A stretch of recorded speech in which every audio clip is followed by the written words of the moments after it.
Let me begin by saying thank you so much for inviting me here on behalf of the National Lawyers Guild. It's such an honor to be here in this space with you. And also with this amazing panel, it really is a wonderful group of folks here. And I really appreciate being part of it. So I want to begin by saying thank you. I also want to begin by saying I practice in Massachusetts, right next door. I don't practice here in Rhode Island. And I am an attorney. I've been practicing for many years. But there's absolutely no substitute for meeting with your own attorney if you have specific legal issues that you're facing, whether that's perhaps immigration issues, perhaps you're afraid you might be accused of a crime. There's absolutely no substitute for meeting with your lawyer. And if people want connections to specific attorneys, I'm happy to speak about that. There is an attorney whose office is right around the corner on Broad Street, Jose Batista, and I spoke with him earlier today, and he's happy to accept referrals, specifically from this event. And I also want to echo something that Jordan said, which is it's so wonderful to be here in Rhode Island. Because Rhode Island was founded in 1636 by someone who was a refugee from religious persecution. Roger Williams had to leave Massachusetts and he met with a Narragansett and he started this great state of Rhode Island specifically because he was a victim of religious persecution. So there's a wonderful tradition here of separation of church and state and of respecting people from different faiths. And that's why there's that amazing Jewish community that was at the Touro Synagogue down in Newport, and they had that connection with George Washington, and there's wonderful tradition of religious freedom here in Rhode Island. And the other thing I want to just mention is there's tremendous concern now given the catastrophe that happened on November 8th in terms of the national election. However, we have to remember that in the United States, the states like Rhode Island, have their own powers and their own ability to withstand certain federal interventions. And I could speak more specifically, there are a number of examples where federal courts have held that the federal government can't reach into states. So that's an important thing to remember. And of course, we know that that's in the 10th Amendment to the US Constitution, etc. And we also have to remember the political context. The president-elect, despite all of his horrible hate speech, deplorable language, he did not win the popular vote. He lost the popular vote by 2.7 million votes. So he does not have any kind of political mandate. And that's particularly true, of course, here in Rhode Island. I'd just like to remind folks that there are a lot of people of goodwill here in Rhode Island. In fact, there's a meeting going on right now at the AS220, the art space that many of you are familiar with, down on Empire Street. I think 245 people signed up for it, and the theme of the event is how to be a good ally to Muslim people here in Rhode Island. So there is a lot of support for the Muslim community specifically because we know that this horrible president-elect has targeted the Muslim community. And it's also wonderful to be here with a representative from Mayor Elorza's office.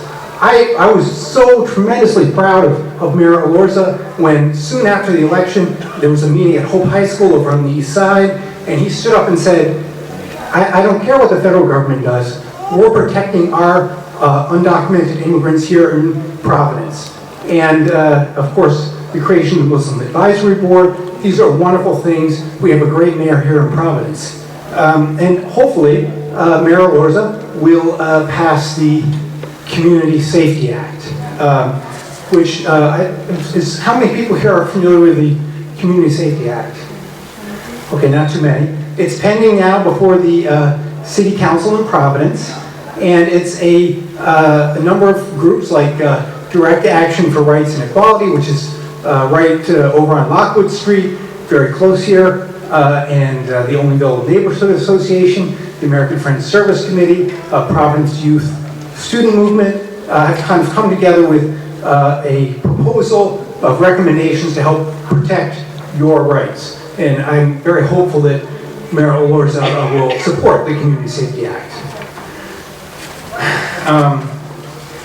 I just want to address three things that I think are particularly concerning about the new president-elect. I think there's a tremendous amount of concern about the so-called Muslim registry. And I can get into more detail later, but I just want to say that is absolutely, indisputably unconstitutional.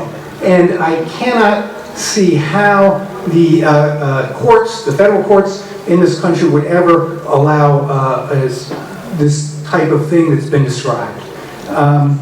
And what's even more outrageous is that the president-elect and his kind of neo-fascist movement that he's inspired, they cite in support of this outrageously unconstitutional proposal for a Muslim registry, they cite the Korematsu case, which grew out of the very kind of a tragic chapter in U.S. history when Japanese Americans were forced into internment camps. It's true, technically speaking, the Korematsu case, which allowed that, has not been technically overturned. However, I don't think you'd find any legal expert in the United States that believes that is still good law. And the late Supreme Court Justice Antonin Scalia, who the president-elect described as his model for what a judge should be, even Justice Scalia, when he was on the Supreme Court, wrote that that case, Korematsu, is not good law and should never be followed. So even though people may have concerns about the threat of a Muslim registry, I think there are many good people in the United States that will stand against that, and I think it is unconstitutional. The other thing that people might be concerned about is something that was called the National Security Entry-Exit Registration System. And this is something that was created after September 11th, when there was a tremendous amount of fear, and it was a so-called special registration, not for U.S. citizens, not for legal permanent residents, but for people who were visiting the United States on a visa. And there were 24 so-called majority Muslim countries that were singled out, also North Korea, and those people who were visiting on a valid visa from those countries had to go through a special process. The president-elect has threatened to reinstitute that. This is something that could very well happen. However, if it will be challenged, I'm sure the American Civil Liberties Union, the National Lawyers Guild will certainly challenge it. And they'll challenge it precisely because you can't have something that's specifically targeting Muslim visitors. Because anybody who's within the United States has legal rights under our Constitution. You don't have to be a U.S. citizen to have legal rights in the United States. And there's a famous Supreme Court case, Wing Wong, which is from 1896. It's still good law, absolutely. And that was during another shameful period in the United States, during the time of the Chinese Exclusion Act.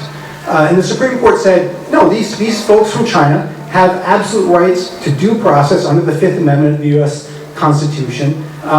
So that would be used to challenge this special registration program.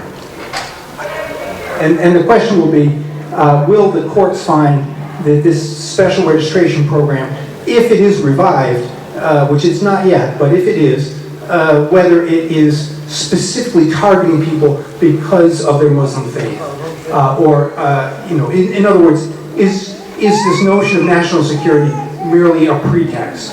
And I think based on the horrible statements of the president-elect during the campaign season, the courts will find that it is simply a pretext for discrimination, which is unconstitutional. I realize I'm running out of time. I want to raise one other quick point. After September 11th, the New York City Police Department had a infamous program for targeting Muslim folks, not just in New York City, but also in New Jersey, Connecticut. In fact, they claimed they would have a 150-mile zone, which technically speaking, could even include Westerly, Rhode Island, although it didn't. That's also something that is unconstitutional. The American Civil Liberties Union and absolutely the National Lawyers Guild that I'm representing here fought that in the courts. We've won, and I can speak more about that if people have questions. So thank you so much. It's really an honor to be here. We did bring some National Lawyers Guild Know Your Rights pamphlets, and those are in the back. Thank you so much.